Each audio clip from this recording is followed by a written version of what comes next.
ပန်းလေးလိုပဲကျွန်တော်ရဲ့အချစ်တရားလေးတက်ဒီဘလောက်ကြီးအမြဲတမ်းမွေးနေမှာပါ ခွဲမအရင်စကားတက်တာပဲ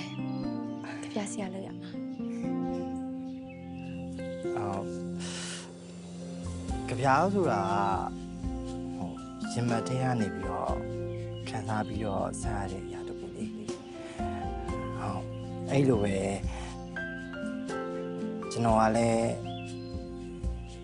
ချင်းဆိုတဲ့အရာကိုခံစားမိတဲ့အချိန်မှာကျွန်တော်ရင်မထဲကစကလုံးတွေကဒီလိုပဲထွက်လာတာ